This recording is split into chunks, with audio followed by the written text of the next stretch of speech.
Voy a darte una noticia excepcional. Tú tienes destinado un ángel guardián que te cuida día a día. Estos centinelas protegen a los justos del poder del maligno, día y noche. Pero los ángeles malos fueron creados en un principio, sin pecado.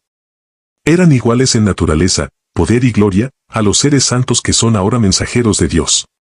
Una vez caídos en pecado, se unieron a Satanás para deshonrar a Dios y acabar con los hombres. Los ángeles son enviados a los hijos de Dios, con misiones de misericordia. Visitaron a Abraham con promesa de bendición, al justo Lot, para rescatarle de Sodoma, a Elías, cuando estaba a punto de morir, de cansancio, a Eliseo, con carros y caballos de fuego, a Pedro, sacándolo de la cárcel, a Cornelio, para hacerle entender el Evangelio y muchos más. Existen en el universo, ángeles buenos y ángeles malos. Hay un mundo invisible moviéndose alrededor nuestro, que no podemos ver. Como dice Hebreos 1, son enviados, para servir a los que han de heredar la salvación. Satanás fue arrojado a este mundo, con la tercera parte de los demonios que se rebelaron también en contra de Dios. Pero hay una creencia muy extendida, de que los ángeles son espíritus desencarnados de seres humanos que han fallecido, aunque la Biblia en ningún lado dice que esto sea así. En el libro de Job encontramos la siguiente declaración: las estrellas todas del alba alababan, y se regocijaban todos los hijos de Dios. La Biblia afirma, según Daniel, que el número de los ángeles es millones de millones y millares de millares. Ezequiel dice que los ángeles que vio, iban y volvían, a semejanza de relámpagos. Cuando Sennacherib, rey de los asirios, blasfemó e insultó a Dios, dice la Biblia que salió un ángel de Jehová, y mató a 180,000 hombres, en una sola noche. Satanás había logrado implementar la idolatría en toda la tierra, menos en Palestina. Cristo vino a derramar la luz del cielo, sobre el único país, que no se había sometido al tentador. El relato del endemoniado de Gadara, es sorprendente. Echando espuma por la boca y gritando, ponía en peligro a cualquiera que estuviera cerca. Su cuerpo, cubierto de sangre y desfigurado, presentaba un espectáculo muy agradable para el príncipe de las tinieblas. Uno de los demonios declaró, Legión me llamo, porque somos muchos. En el ejército romano, una legión, se componía de 3,000 a 5,000 hombres. Las huestes de Satanás, están también organizadas en compañías. Al mandato de Jesús, los espíritus malignos, abandonaron a su víctima, y fueron hacia una manada de cerdos, cayendo todos al mar. ¿Por qué Jesús permitió que murieran esta gran cantidad de animales? La ciudad de Gadara, fue fundada por la tribu de Gad, hijo de Jacob. Ellos no quisieron entrar a Canaán con sus hermanos, y se quedaron a la orilla del río, junto con la tribu de Rubén y media tribu de Manasés. Una de las causas por la cual Jesús permitió que los ángeles de Satanás entraran en los cerdos, fue como censura contra aquellos judíos que, por amor al dinero, criaban estos animales inmundos, que fueron prohibidos por Dios para el consumo. Además, si Cristo no hubiese contenido a los demonios, se habrían precipitado al mar, no solo los cerdos, sino también los cuidadores y los dueños de los cerdos. Solo se salvaron estos últimos, gracias a la infinita misericordia de Jesús. Por otra parte, el suceso fue permitido, para que los discípulos conocieran al enemigo que iban a enfrentar y no fuesen engañados y vencidos por él. Quería además, que el pueblo de aquella región, viese que Jesús, tenía el poder de romper las ligaduras de Satanás y librar a sus cautivos. Generalmente se presenta a un endemoniado, como alguien sometido a grandes padecimientos. Pero hay otra clase de personas que se someten al poder satánico voluntariamente. Estas, por supuesto, no entran en conflicto con los demonios. A esta categoría pertenecían los adivinos, Simón el mago, Elimas, la joven adivina que seguía a Pablo y Silas por detrás, en Filipos. Las personas que están más expuestas a caer bajo la influencia de los espíritus malos, son los que, a pesar de conocer el testimonio directo y positivo de las Sagradas Escrituras, niegan la existencia e intervención del diablo y los ángeles malos. Si ignoramos sus astucias, ellos nos llevarán notable ventaja. Esta es la razón por la cual, a medida que nos acercamos al tiempo del fin, Satanás obrará con la mayor energía, para engañar y destruir. Él mismo, propaga por todas partes, la creencia de que no existe. Su política consiste en esconderse y obrar sigilosamente. No hay nada que el gran seductor tema tanto, como el que nos demos cuenta de sus artimañas. Le gusta que lo pinten de forma irrepugnante, mitad animal y mitad hombre. Pero sepan que fue, en su momento, el ángel más hermoso y exaltado del universo. Le agrada que las personas, inteligentes e instruidas, se burlen de su existencia. Pero las Sagradas Escrituras nos dan muchos ejemplos de su obra maléfica, nos revelan sus fuerzas ocultas y nos pone así en guardia contra sus ataques. El poder y la malignidad de Satanás y de su hueste podrían alarmarnos con razón, si no fuera por el apoyo y salvación que podemos encontrar en el poder superior de nuestro Redentor.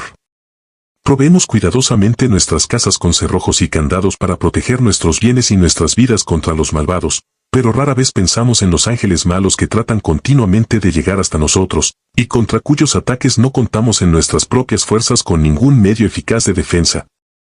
Si se les dejara, nos trastornarían la razón, nos desquiciarían y torturarían el cuerpo, destruirán nuestras propiedades y nuestras vidas. Solo se deleitan en el mal y en la destrucción. Terrible es la condición de los que resisten a las exigencias de Dios y ceden a las tentaciones de Satanás hasta que Dios los abandona al poder de los espíritus malignos. Pero los que siguen a Cristo están siempre seguros bajo su protección. Ángeles de gran poder son enviados del cielo para ampararlos. El maligno no puede forzar la guardia con que Dios tiene rodeado a su pueblo. Las Sagradas Escrituras declaran que en cierta ocasión, cuando los ángeles de Dios vinieron para presentarse ante el Señor, Satanás vino también con ellos, Job 1:6, no para postrarse ante el Rey Eterno sino para mirar por sus propios y malévolos planes contra los justos. Con el mismo objeto está presente allí donde los hombres se reúnen para adorar a Dios. Aunque invisible, trabaja con gran diligencia, tratando de gobernar las mentes de los fieles. Como hábil general que es, fragua sus planes de antemano. Cuando ve al ministro de Dios escudriñar las Escrituras, toma nota del tema que va a ser presentado a la congregación, y hace uso de toda su astucia y pericia para arreglar las cosas de tal modo que el mensaje de vida no llegue a aquellos quienes está engañando precisamente respecto del punto que se ha de tratar. Hará que la persona que más necesite la admonición se vea apurada por algún negocio que requiera su presencia, o impedida de algún otro modo de oír las palabras que hubiesen podido tener para ella sabor de vida para vida. Otras veces, Satanás ve a los siervos del Señor agobiados al comprobar las tinieblas espirituales que envuelven a los hombres. Oye sus ardientes oraciones, en que piden a Dios gracia y poder para sacudir la indiferencia y la indolencia de las almas. Entonces despliega sus artes con nuevo ardor. Tienta a los hombres para que cedan a la glotonería o a cualquier otra forma de sensualidad, y adormece de tal modo su sensibilidad que dejan de oír precisamente las cosas que más necesitan saber. La teoría según la cual nada importa lo que los hombres creen, es uno de los engaños que más éxito da a Satanás. Bien sabe el que la verdad recibida con amor santifica el alma del que la recibe, de aquí que trate siempre de sustituirla con falsas teorías, con fábulas y con otro evangelio. Desde un principio los siervos de Dios han luchado contra los falsos maestros, no solo porque eran hombres viciosos, sino porque inculcaban errores fatales para el alma. Elías, Jeremías y Pablo se opusieron firme y valientemente a los que estaban apartando a los hombres de la palabra de Dios. Ese género de liberalidad que mira como cosa de poca monta una fe religiosa clara y correcta, no encontró aceptación entre aquellos santos defensores de la verdad. En lugar de estudiar con esmero y con humildad de corazón la palabra de Dios con el objeto de llegar al conocimiento de su voluntad, muchos procuran descubrir algo curioso y original. Con el fin de sostener doctrinas erróneas o prácticas anticristianas, hay quienes toman pasajes de la Sagrada Escritura aislados del contexto, no citan tal vez más que la mitad de un versículo para probar su idea, y dejan la segunda mitad que quizá hubiese probado todo lo contrario. Con la astucia de las serpientes se encastillan tras declaraciones sin hilación, entretejidas de manera que favorezcan sus deseos carnales. Es así como gran número de personas pervierten con propósito deliberado la palabra de Dios. Otros, dotados de viva imaginación, toman figuras y símbolos de las Sagradas Escrituras y los interpretan según su capricho, sin parar mientes en que la Escritura declara ser su propio intérprete, y luego presentan sus extravagancias como enseñanzas de la Biblia. La gran controversia entre Cristo y Satanás, sostenida desde hace cerca de 6.000 años, está por terminar, y Satanás redobla sus esfuerzos para hacer fracasar la obra de Cristo en beneficio del hombre y para sujetar las almas en sus lazos. Su objeto consiste en tener sumido al pueblo en las tinieblas y en la impenitencia hasta que termine la obra mediadora del Salvador y no haya más sacrificio por el pecado. Cuando no se hace ningún esfuerzo especial para resistir a su poder, cuando la indiferencia predomina en la iglesia y en el mundo, Satanás está a su gusto, pues no corre peligro de perder a los que tiene cautivos y a merced suya. Pero cuando la atención de los hombres se fija en las cosas eternas y las almas se preguntan, ¿qué debo yo hacer para ser salvo? Él está pronto para oponer su poder al de Cristo y para contrarrestar la influencia del Espíritu Santo. Las Sagradas Escrituras declaran que en cierta ocasión, cuando los ángeles de Dios vinieron para presentarse ante el Señor, Satanás vino también con ellos, Job 1:6, no para postrarse ante el Rey Eterno sino para mirar por sus propios y malévolos planes contra los justos. Con el mismo objeto está presente allí donde los hombres se reúnen para adorar a Dios. Aunque invisible, trabaja con gran diligencia, tratando de gobernar las mentes de los fieles. Como hábil general que es, fragua sus planes de antemano. Cuando ve al ministro de Dios escudriñar las Escrituras, toma nota del tema que va a ser presentado a la congregación, y hace uso de toda su astucia y pericia para arreglar las cosas de tal modo que el mensaje de vida no llegue a aquellos quienes está engañando precisamente respecto del punto que se ha de tratar. Hará que la persona que más necesite la admonición se vea apurada por algún negocio que requiera su presencia, o impedida de algún otro modo de oír las palabras que hubiesen podido tener para ella sabor de vida para vida. Otras veces, Satanás ve a los siervos del Señor agobiados al comprobar las tinieblas espirituales que envuelven a los hombres. Oye sus ardientes oraciones, en que piden a Dios gracia y poder para sacudir la indiferencia y la indolencia de las almas. Entonces despliega sus artes con nuevo ardor. Tienta a los hombres para que cedan a la glotonería o a cualquier otra forma de sensualidad, y adormece de tal modo su sensibilidad que dejan de oír precisamente las cosas que más necesitan saber. Bien sabe Satanás que todos aquellos a quienes pueda inducir a descuidar la oración y el estudio de las Sagradas Escrituras serán vencidos por sus ataques. De aquí que invente cuanta estratagema le es posible para tener las mentes distraídas. Con el fin de sostener doctrinas erróneas o prácticas anticristianas, hay quienes toman pasajes de la Sagrada Escritura aislados del contexto, no citan tal vez más que la mitad de un versículo para probar su idea, y dejan la segunda mitad que quizá hubiese probado todo lo contrario. Con la astucia de la serpiente se encastillan tras declaraciones sin hilación, entretejidas de manera que favorezcan sus deseos carnales. Es así como gran número de personas pervierten con propósito deliberado la palabra de Dios. Para muchos, las investigaciones científicas se han vuelto maldición.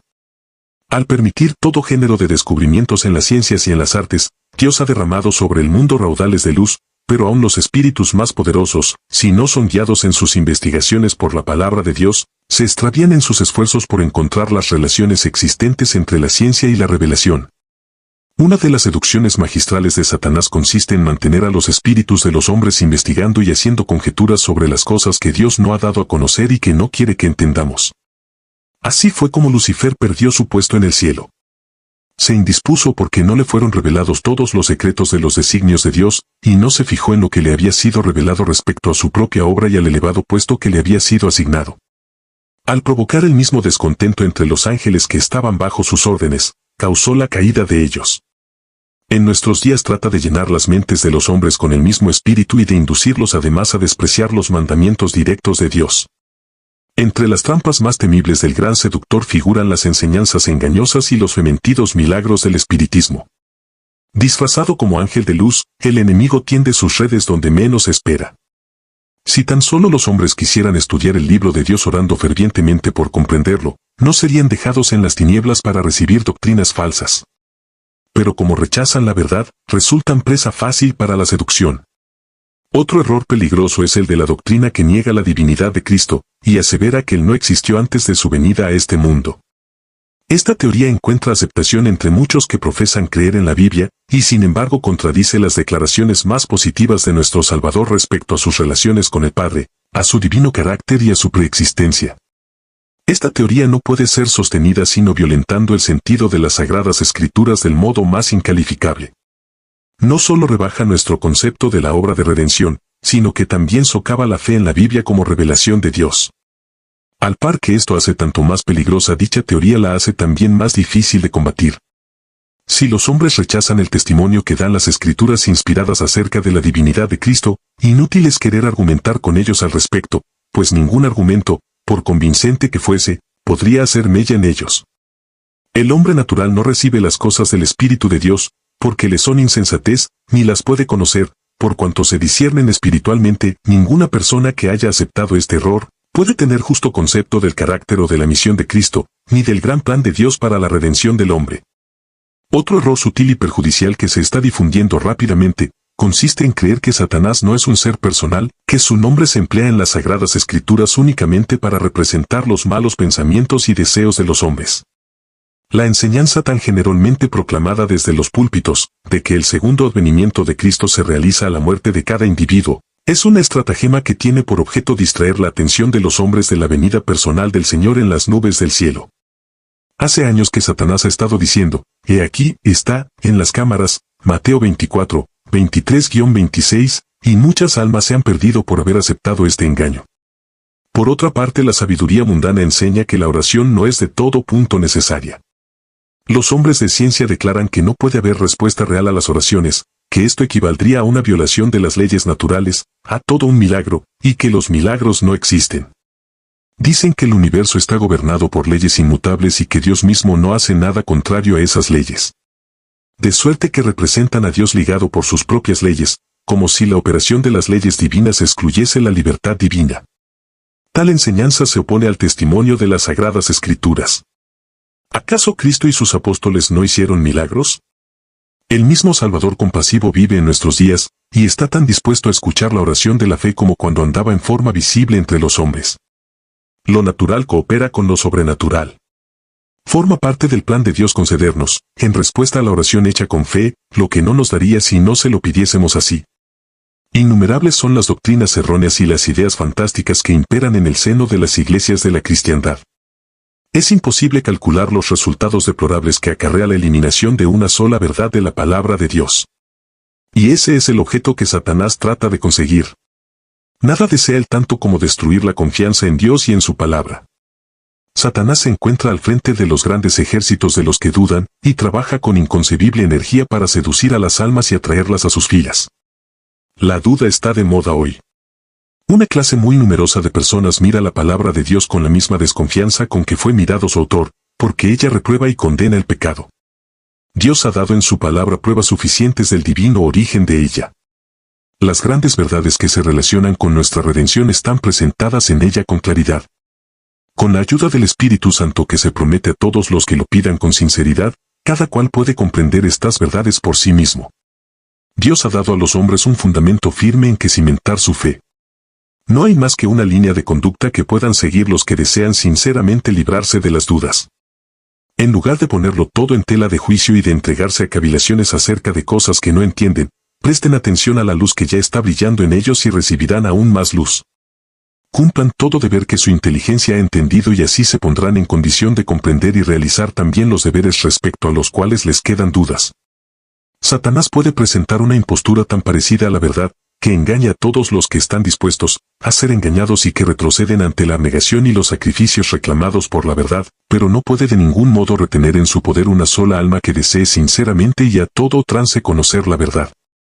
Cristo es la verdad y la luz verdadera, que alumbra a todo hombre que viene a este mundo. El Espíritu de verdad ha sido enviado para guiar a los hombres en toda verdad. Y la siguiente declaración ha sido hecha bajo la autoridad del Hijo de Dios: buscad y hallaréis. El que quisiere hacer su voluntad, del Padre, conocerá de la doctrina. Los discípulos de Cristo saben muy poco de las tramas que Satanás y sus huestes urden contra ellos. Pero el que está sentado en los cielos hará servir todas esas maquinaciones para el cumplimiento de sus altos designios. Si el Señor permite que su pueblo pase por el fuego de la tentación, no es porque se goce en sus penas y aflicciones, sino porque esas pruebas son necesarias para su victoria final. Ni los impíos ni los demonios pueden oponerse a la obra de Dios o privar de su presencia a su pueblo, siempre que éste quiera con corazón sumiso y contrito confesar y abandonar sus pecados y aferrarse con fe a las promesas divinas. Toda tentación, toda influencia contraria manifiesta o secreta, ya puede ser resistida victoriosamente, no por esfuerzo, ni con poder, sino por mi espíritu, dice Jehová de los ejércitos. Satanás sabe muy bien que el alma más débil pero que permanece en Jesús puede más que todas las huestes de las tinieblas, y que si se presentase abiertamente se le haría frente y se le resistirla. Por esto trata de atraer a los soldados de la cruz fuera de su baluarte, mientras que él mismo permanece con sus fuerzas en emboscada, listo para destruir a todos aquellos que se aventuren a entrar en su territorio. Solo podemos estar seguros cuando confiamos humildemente en Dios y obedecemos todos sus mandamientos. Nadie que no ore puede estar seguro un solo día o una sola hora. Debemos sobre todo pedir al Señor que nos dé sabiduría para comprender su palabra. En ella es donde están puestos de manifiesto los artificios del tentador y las armas que se le pueden oponer con éxito. Satanás es muy hábil para citar las Santas Escrituras e interpretar pasajes a su modo, con lo que espera hacernos tropezar. Debemos estudiar la Biblia con humildad de corazón, sin perder jamás de vista nuestra dependencia de Dios. Y mientras estemos en guardia contra los engaños de Satanás debemos orar con fe diciendo, no nos dejes caer en tentación.